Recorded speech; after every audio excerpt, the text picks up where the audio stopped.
was just looking at a little pest on the Scryfall page for Pest Rescuer, and guess what I saw? I saw that this card was probably pretty good for Tayam Luminous Enigma. I'm quitting the podcast. And guess what? Guess who just won a tournament as Tayam Luminous Enigma Pilot #1? It was Rampage! Welcome to the MoxStars podcast. I am Menace, one of your hosts, and I'm here with Rampage.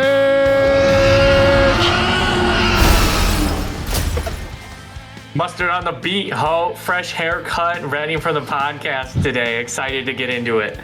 What's up, dude? Nice. Yeah, I'd love to see it. And we're here with Annihilator.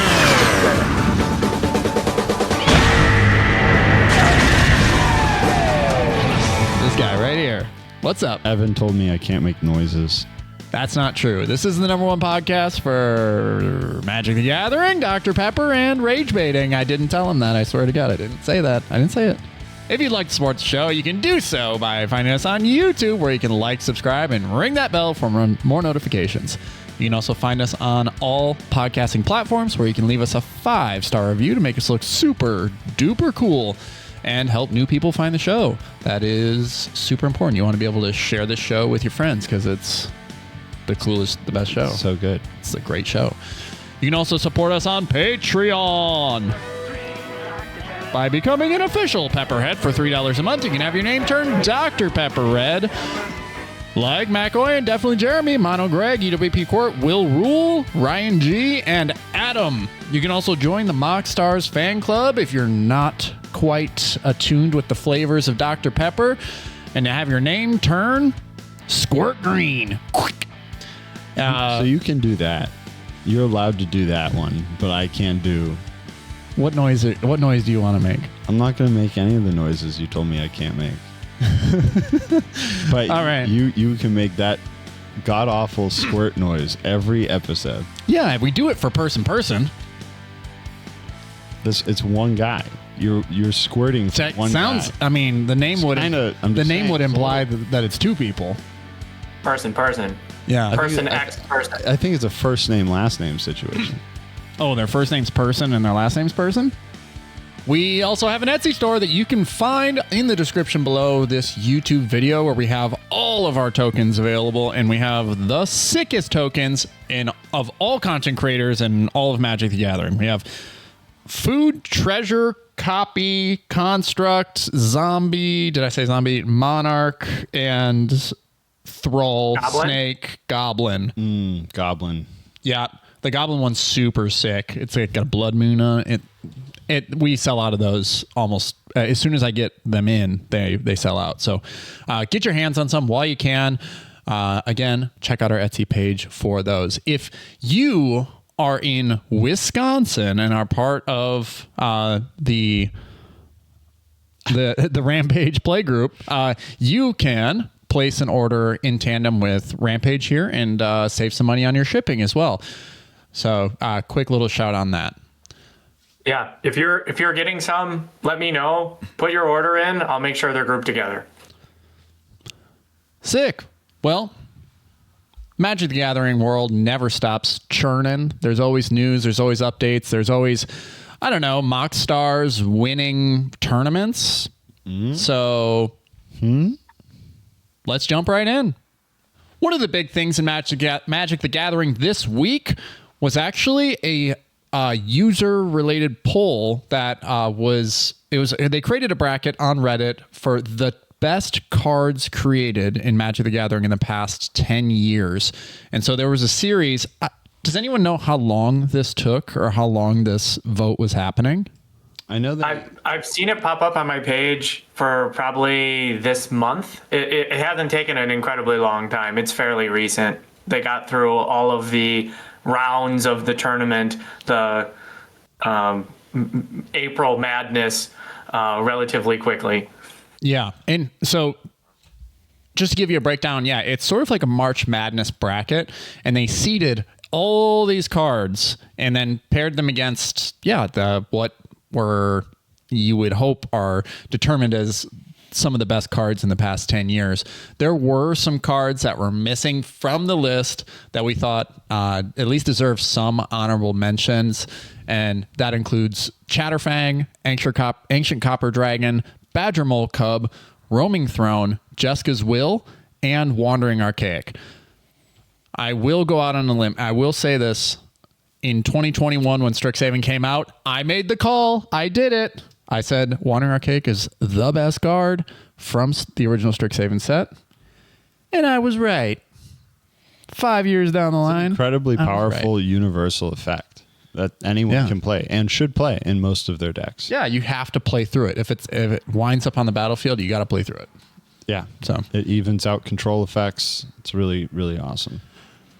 All right. Yeah. So this bracket is very interesting because it really makes you wonder who is like seeding these cards, because you get some really powerful matchups like Arclight Phoenix versus Shieldred the Apocalypse.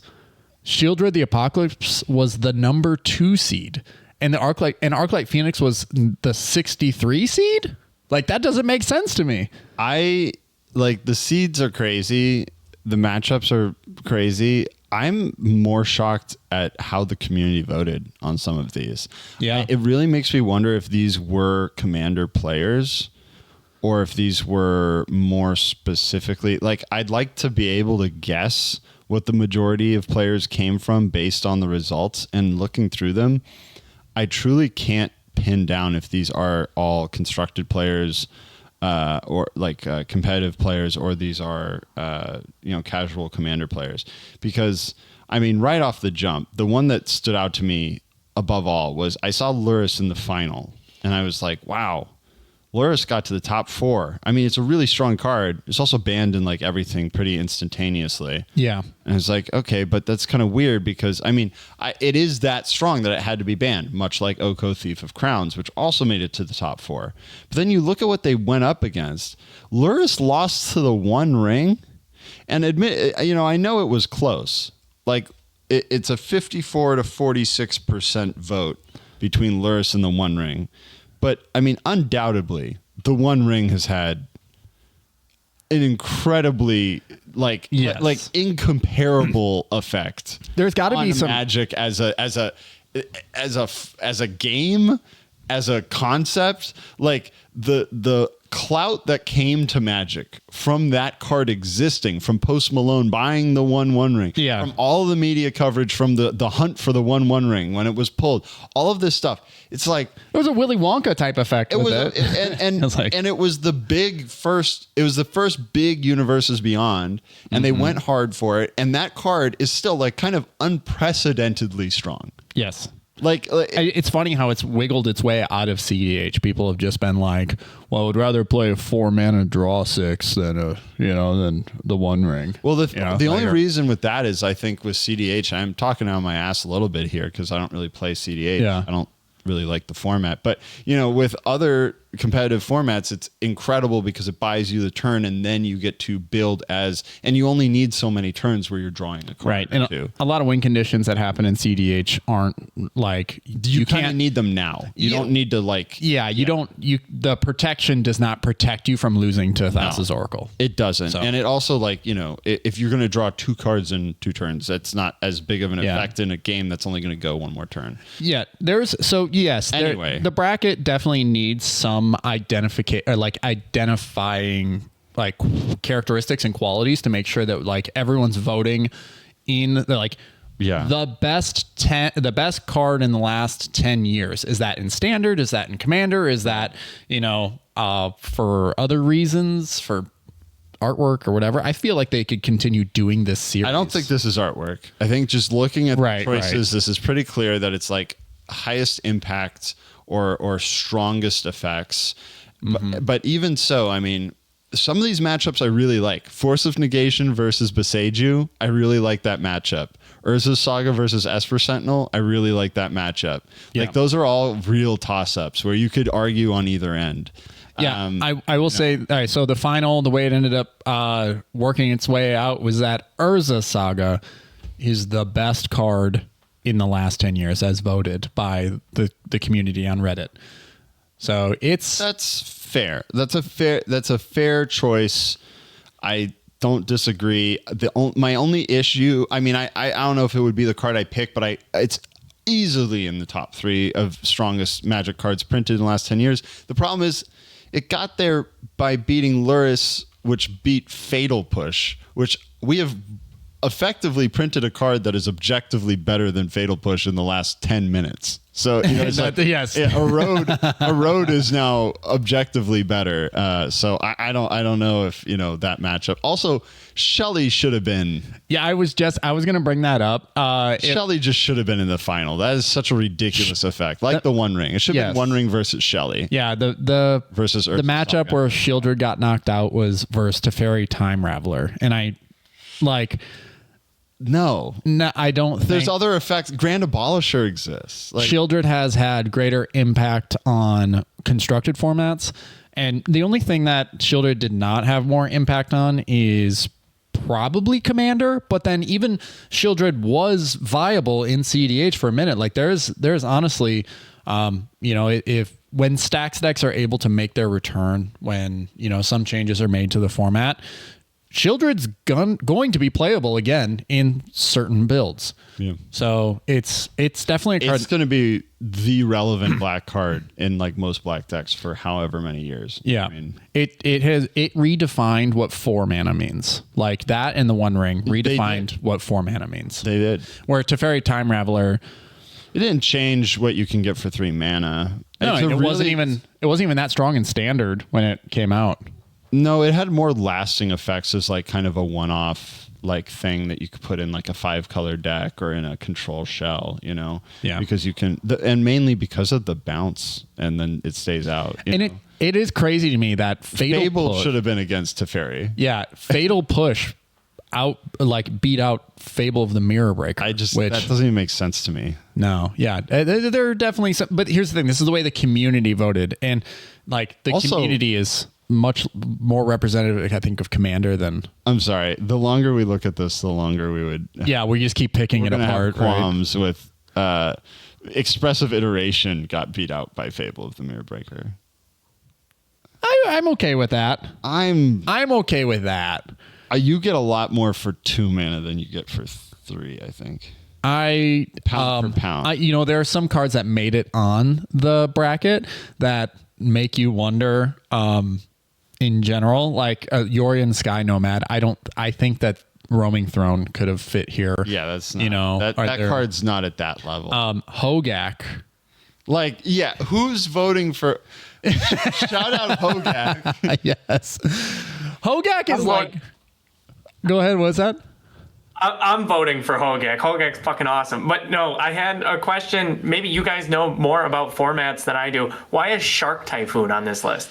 Number 59, Lawrence's first victory. What did that have a time in some format? It still does. In Pioneer. In control shells in Pioneer, and also even in Modern sometimes as a one-off. You don't see it much in that format anymore. But for a while, like I still have it in my cube, which I consider the 200 best Magic cards in Legacy, right? Yeah, and it is in the top 2. If you made a top 200 card list, I would be pressed to say that Shark Typhoon doesn't belong on it because the effect ends the game in a control shell. It just does. Yeah, and it's better as a 4-of than it is as a singular self, like as a singular card. So, like for 3 mana, you get to create a 1/1 flying shark and then draw a card. Yeah. It's pretty good rate, like just to get a 1/1 through.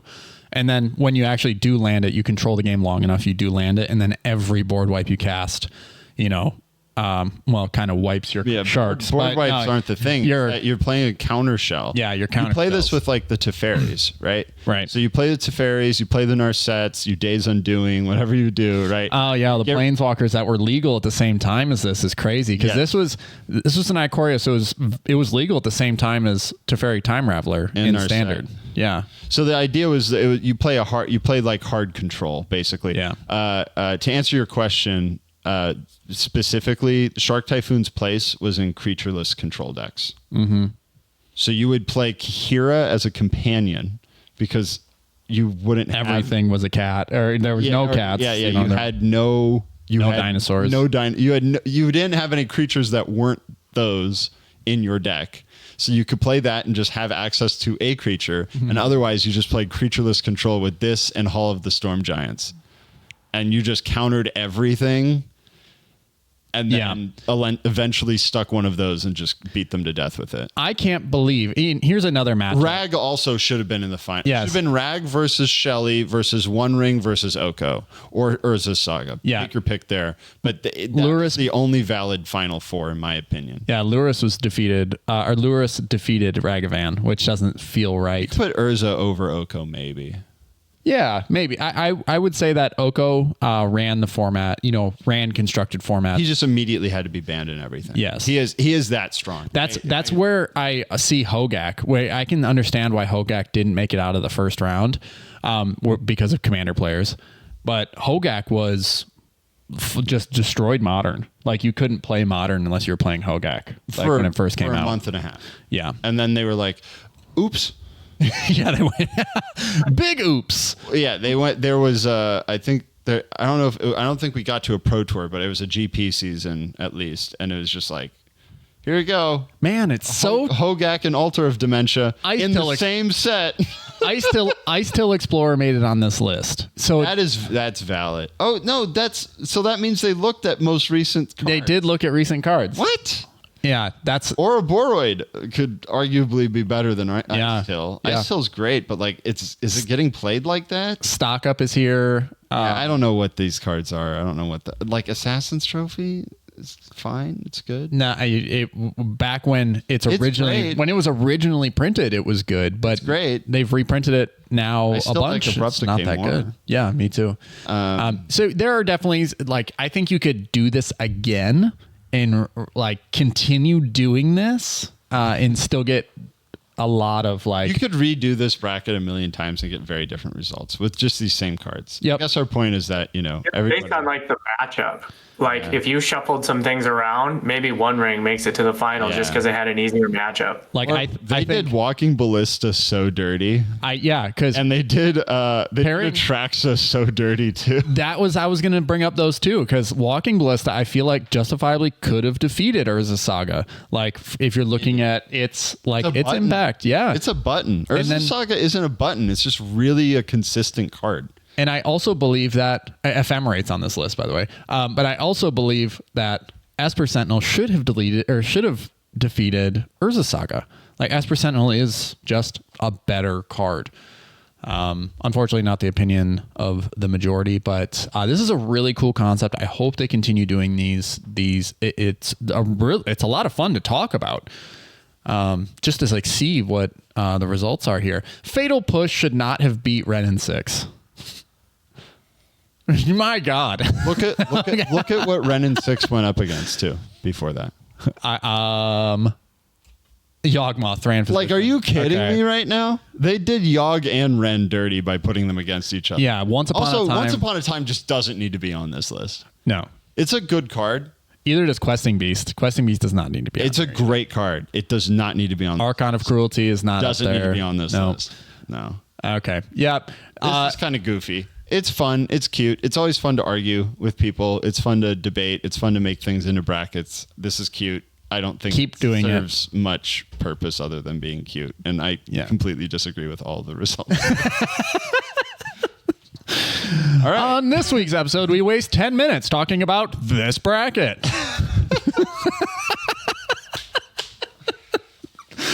Final thoughts, Rampage, on this?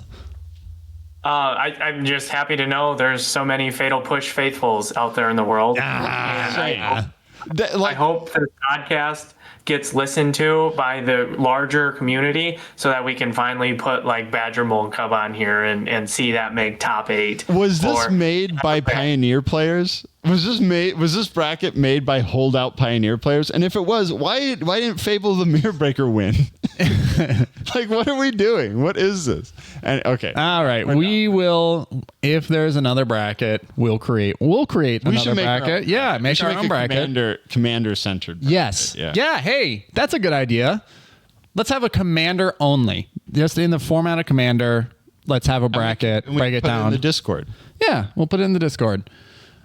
That's I'm delegating that to you, Annihilator. Good luck. Sweet. Good luck. I have a task. All right. Moving on. In this most recent set, Secrets of Strixhaven, the Commander decks, we actually got some very interesting new cards. We got Green Ophiomancer, and we got a support. We got Green Ophiomancer. Sorry. Yes. There is a Green Ophiomancer that has additional text that makes it better in a lot of ways. You just don't get Death Touch, which is the problem. Sorry. Yeah, I've just sent Annihilator on a little trip while I continue the introduction for this topic. Sorry. We also got the third card ever with Gravestorm.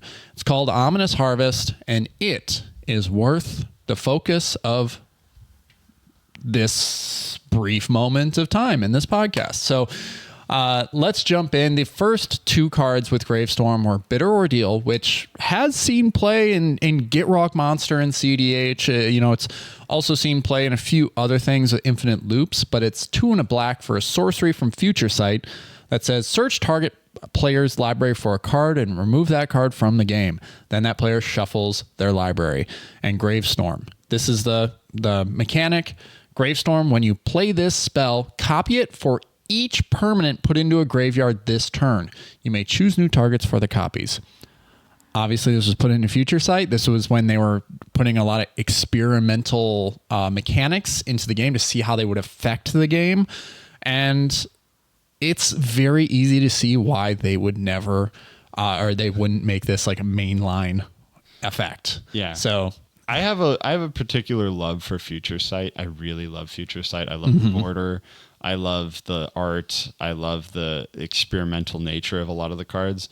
And Bitter Ordeal was always one that, to me, I mean, obviously it stands out in Get Rog, but like it was like, okay, this is balanced for 3 mana for what it's doing, but they can't put Gravestorm on other cards. Like I never expected it to show up again. And then when it did in Karlov, Commander, yeah. that was cool. It's cool. The next card was Follow the Bodies. Follow the Bodies, very fitting name for this to have Gravestorm, but you investigate. You copy it and then copy it with the Gravestorm effect. So not a very consequential ability. Because if you are going infinite, you would already have the infinite mana necessary to, probably draw your entire library as it is. So it would enable that in some sort of backwards loop.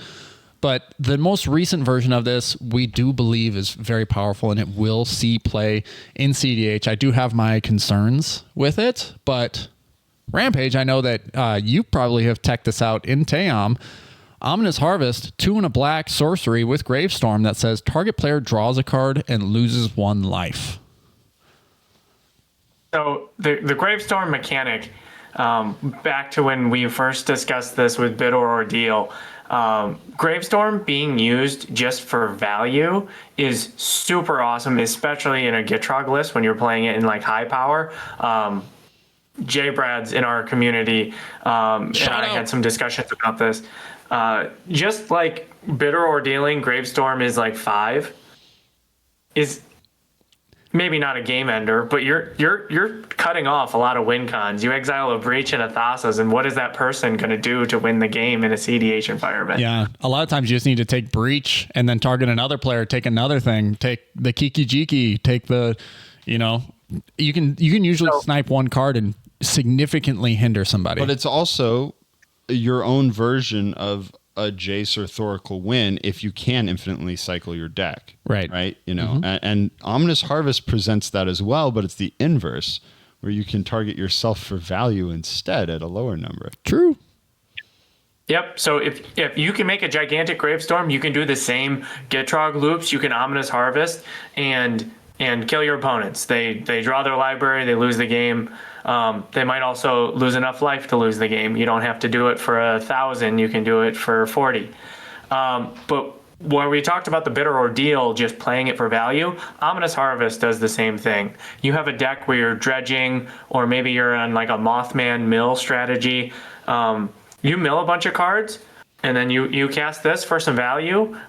You help one person maybe across the table with one of the storm triggers, earn some favor, work out some deals, and then you draw the rest of the cards. Wonderful. Like it's just flexible enough that I'm thinking about it and trying to figure out where this fits best. Yeah. The other cool thing is, like you're saying, I think just to highlight one little part of what you just said is this is a really potentially one of the stronger cEDH level political plays, because the way Gravestorm works, it is tough because it is a sorcery. Sorry, I thought it was an instant. It is a No, sorcery. there's no way they would put this an instant That would with be crazy. Gravestorm. Yeah, Well, no just because way. it does trigger. You know, if you do a board wipe, right? Like it's into a graveyard, right? It doesn't have to be your graveyard. Yes, exactly. Yeah. So if you board wipe and play this, you know. But anyway, I guess I'm. Oh, dude. Yeah. If you just played a spell that was like each player mills half their library, and then Yeah. you're like, And then you ominous harvest. Here, draw the other half, yeah, exactly. because it'll be for each. Right. Yeah, you know, you'll die before you pick up your last card. But the crazy Yeah. thing is that, you know, it's individual instances. Because it's Storm, they're copies. So it's not one player loses 40 life, draws 40 cards. You can split it up in a way that, you know, if I read this as an instant, and my immediate thought was like, if somebody was about to Thoracle, you could be like, I'm going to have you draw 5 to help because you're a blue player. I'm going to draw 3. Yeah. You know, I'm Well, going to see if we can find a force, if we can find bitter, you know, something to answer this Fairy Macabre or something to get rid of this. Yeah, I think you could justifiably put this in something like that plays Valley Flood Color, or something that, you know, plays the fairy that makes everything have flash.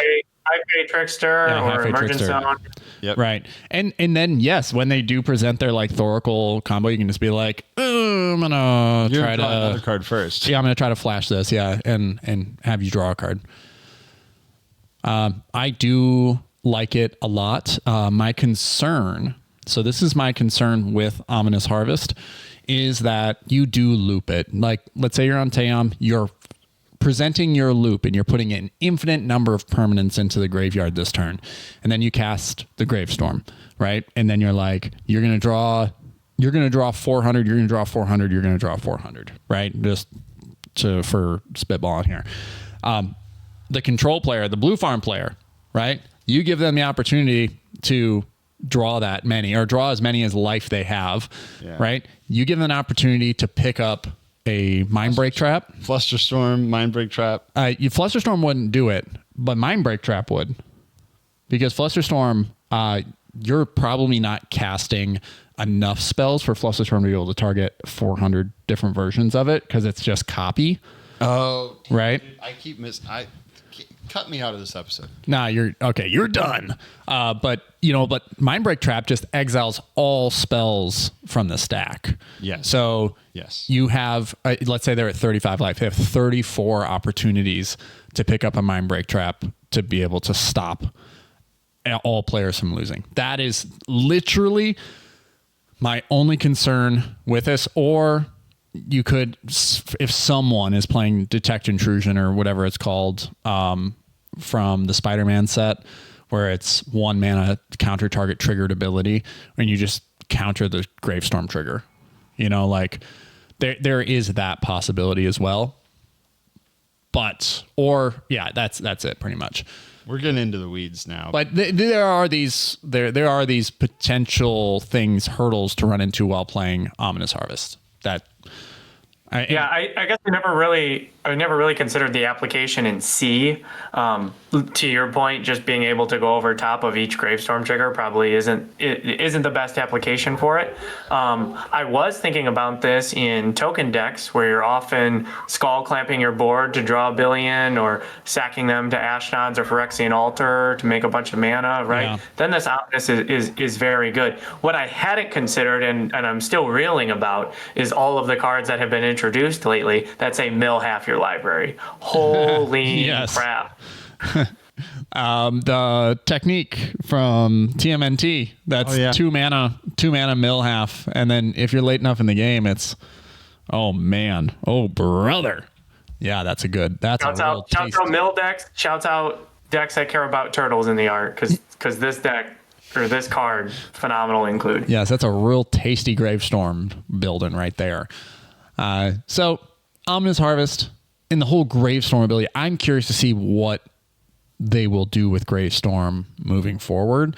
Because they put it in blue, I don't put it outside like the realm of possibility for them to find a way to put it in red or put it in green even would be nice. Get green before anything else, but yeah, I think it's cool that I don't know, yesterday I was talking to you about how a lot of the cards in this set, and overall I'd say kind of the theme of this set, is that it's like a magic within magic. It's like we're all of the cards are either literally reprinting Ancestral Recall, or we're like doing these callbacks, even with the Secret Lair, right? It's like that. There was that one really niche Orzhov card from like, what was it, Morning Tide, right? Yes. They're just Eventide. Batwing Broom. Eventide. Just a card that nobody like.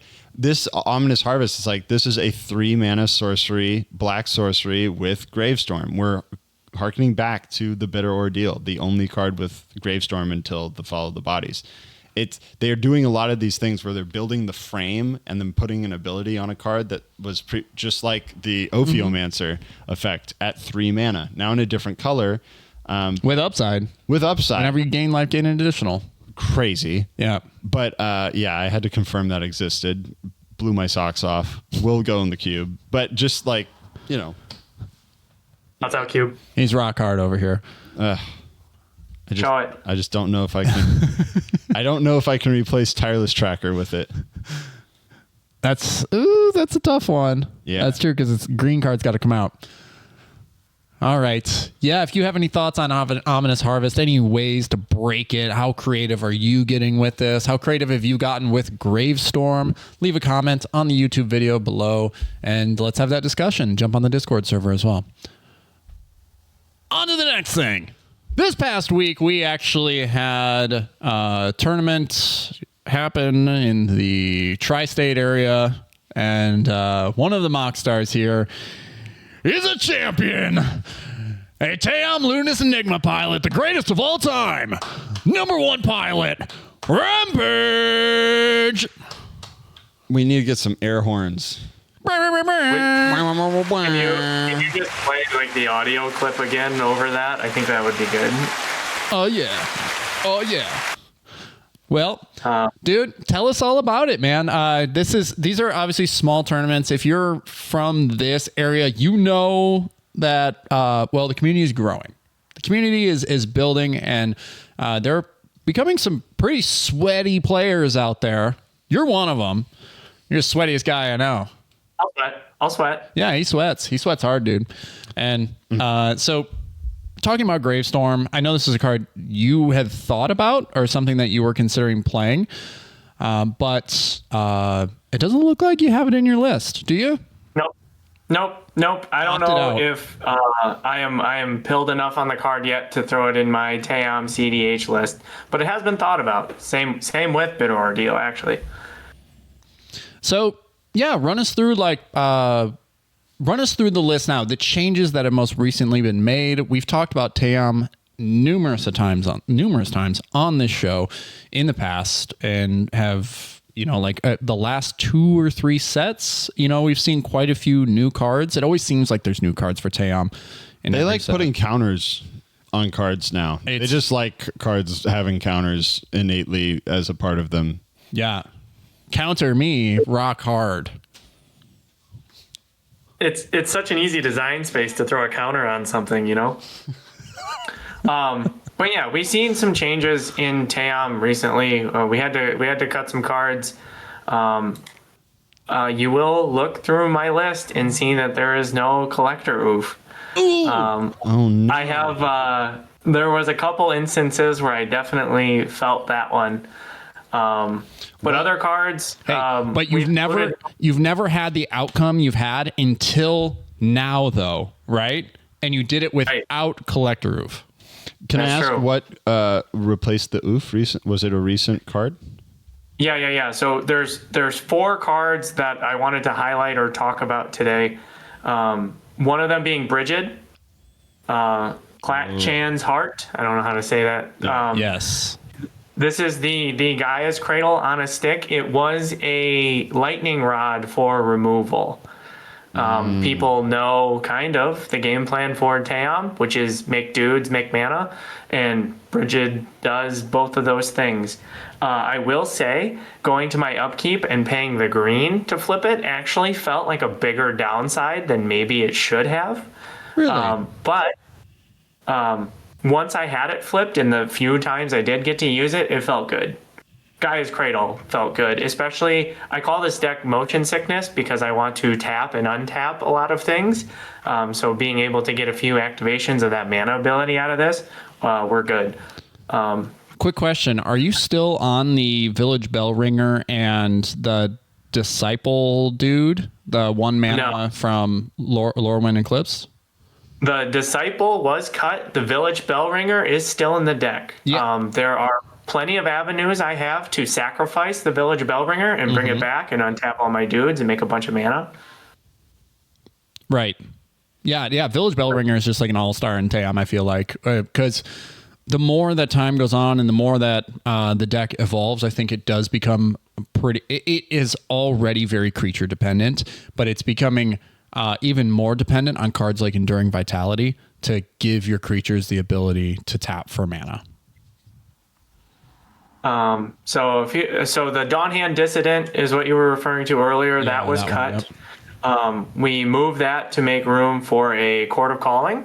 I was not on Court of Calling before. The green pip felt like a lot. I never got to activate it. I haven't been able to prove that was correct or not.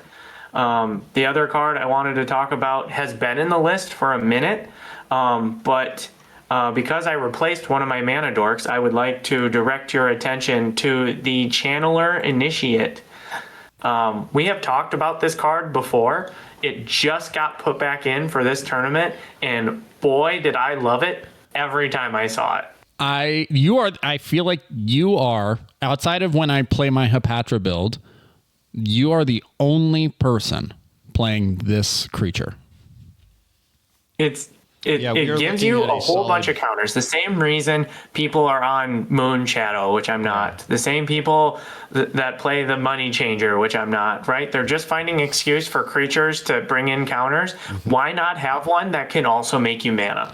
I feel like this is really good with the Bell Ringer, like now that I'm looking at it, because you as long as it can tap, the Bell Ringer can untap, and then you keep removing I don't know. Is it good that way, or is it? I'm not sure. So it happened in the finals. It's how I claimed my victory in the tournament. This is Devoted Druid, the deck. We love Devoted Druid. Correct. Devoted Druid, you are our savior. Yeah. In the deck for a while has been Marvin, the Murderous Mimic. So yes. It's like having two Devoted Druids, right? That's excellent. But when I dropped the Channeler Initiate, my Marvin made me infinite mana because I could put the neg one on it with Devoted Druid and remove it with the Channeler Initiate. Oh.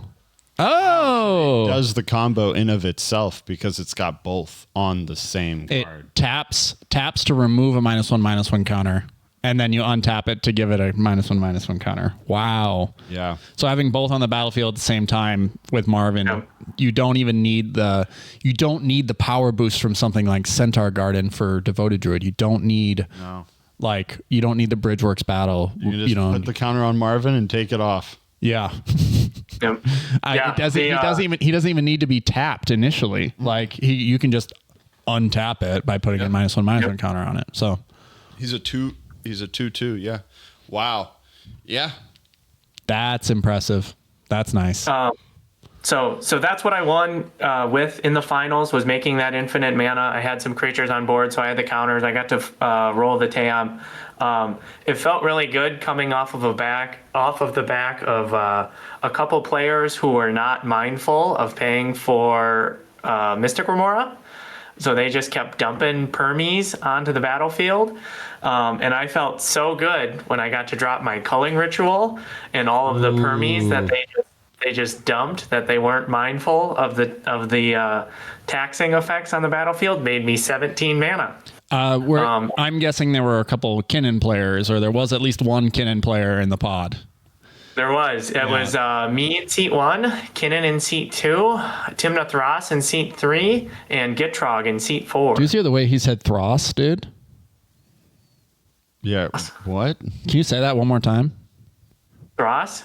Yeah, THRAS, dude. You see me, bro. I will stand by that is the correct pronunciation. Sure. Yeah, sure, dude. Go ahead. Keep on rolling. I'm just marking one up on the record. I have never lost a game where I've resolved Culling Ritual. It is.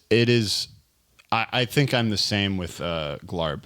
I run in my Glarb deck, and I can't tell you how many games I feel like I'm starting off slow, and then I have like a Bloom Tender in hand or something, and everybody has played Arcane Signet, Soul Ring, all of the little ramp pieces. They're dorks. They've played maybe the cheap Commanders route, and I just go Culling Ritual, add like 8 mana, play my commander and my ramp spell, and maybe have something else, and I just completely turn the tables. I mean, the tempo of the game literally switches. Yeah. You take out, it's worth waiting. It's worth being a few turns behind and then playing, because you let them play out all those ramp pieces, all those little tax effects, the Remoras, the Dorks, the Signets. It's just boom, boom. I mean, you 3 big booms. Yeah, it's totally sick, dude. It's totally tight.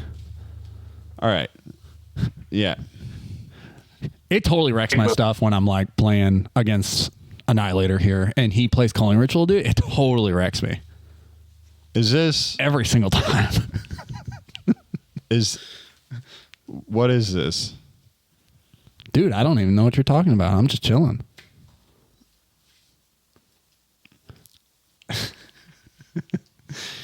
I'll do it.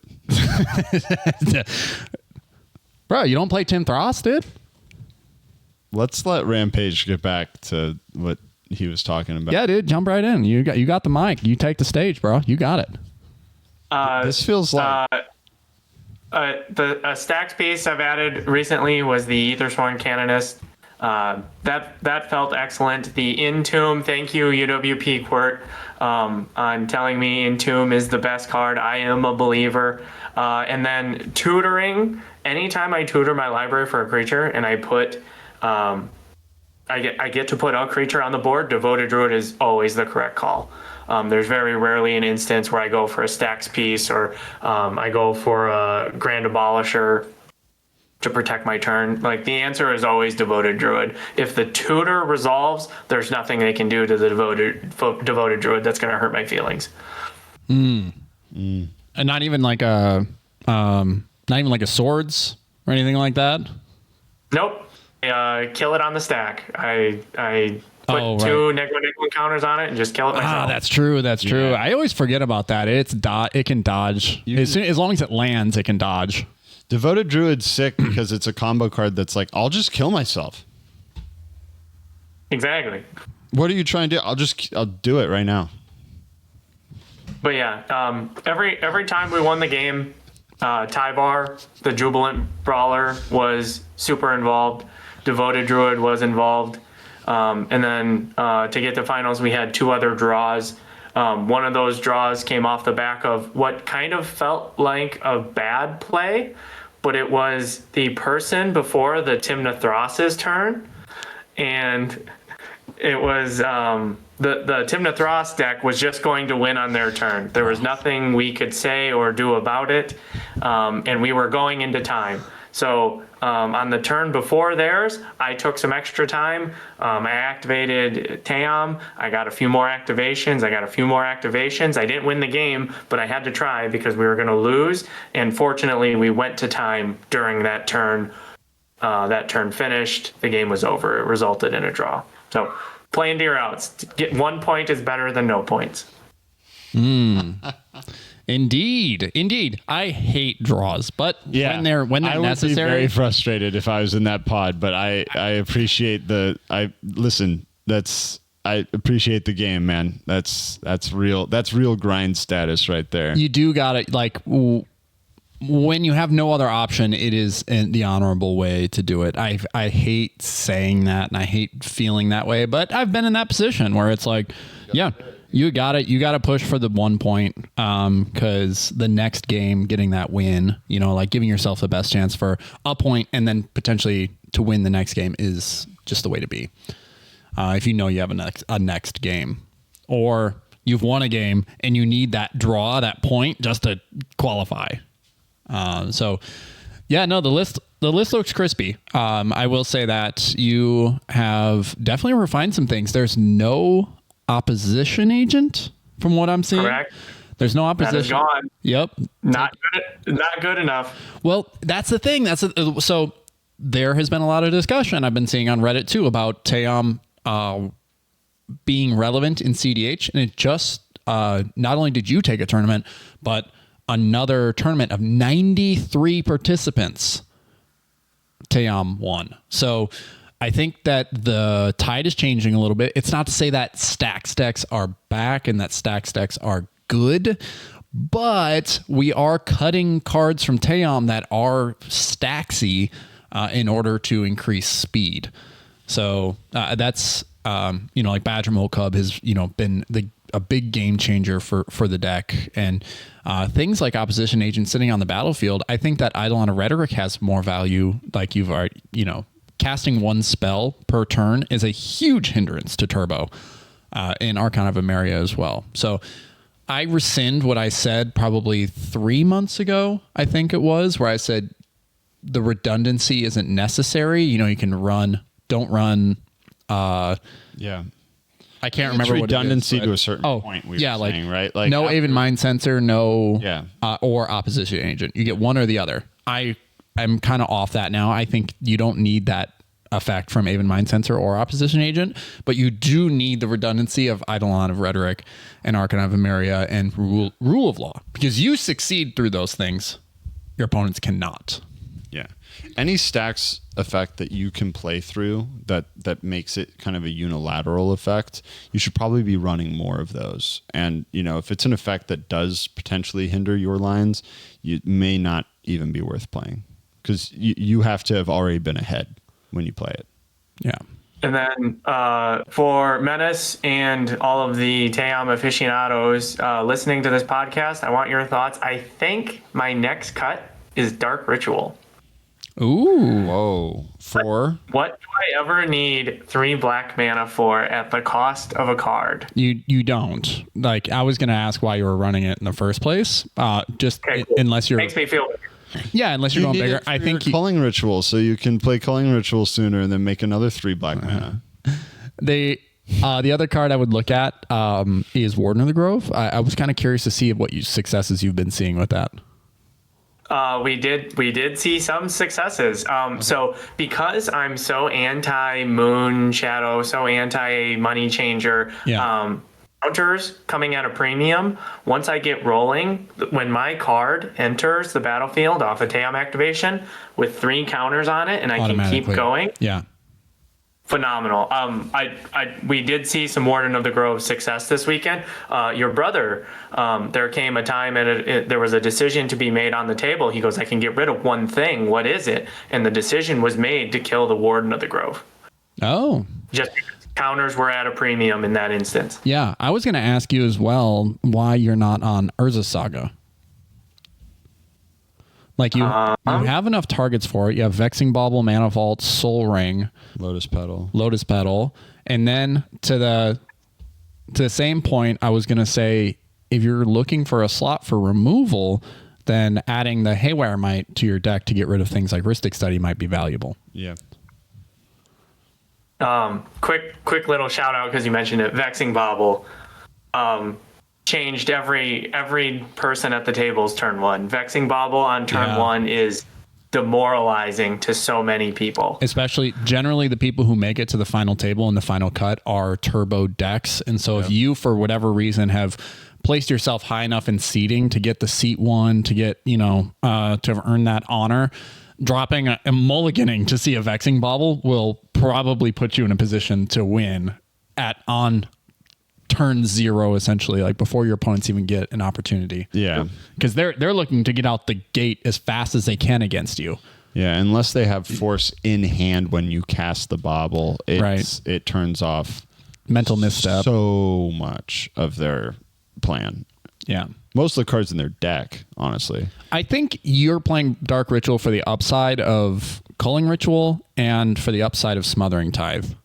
Like, early. Turbo play Smothering Tithe is great. But, like, I don't know. You're playing one card just situationally that you might be able to see it and the other card in the same hand. You might be able to... Seems not great. You might be able to remove Nature's Claim in favor of Haywire Might. That feels dangerous because it is an instant. Nature's Claim is 1 green mana. Haywire Might is the upside is it's tutorable and it's a creature, but the downside is it does cost another green to activate. Yes, so but it exiles. I know, but I'm just saying Nature's Claim is kind of the gold standard. The redundancy is fine, I guess. So anyway. Chord of Calling. Goodbye. Chord's tough. Chord really only works in like mono green decks. Well, in decks you have so many creatures to tap. You can convoke great, but like the problem is you want to be using those for other things. You want to be tapping those for mana that you use for other stuff. Yeah. Yep. Any final thoughts on your list? Like, what are you looking forward to with this list? Are there any changes you're seeing that you want to make immediately? Nope. I appreciate the feedback, and I will continue to appreciate feedback. The Urza Saga include, I think, is good. The Haywire Might used to be a consideration. It's been in the list before. Mm-hmm. I do appreciate the nod that this list is getting tighter. It feels good. It plays well. As long as I could mulligan down to something that gave me a turn 1 and turn 2 play, it didn't matter what cards those were. We were gaming.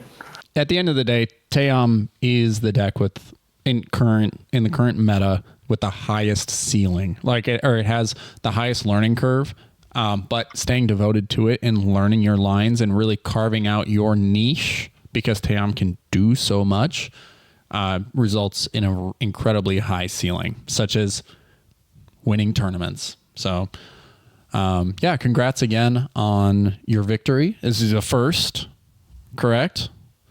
First win, yep. Yeah. Where's your belt? Oh, yeah. Dang. Don't have the belt on me. Dang. All right. Well, for more Tayam updates and Tayam news, make sure you stay tuned to the MoxStars podcast. We will be back talking about more Tayam Luminous Enigma in the near future. Well, this is all the time we have for the MoxStars podcast.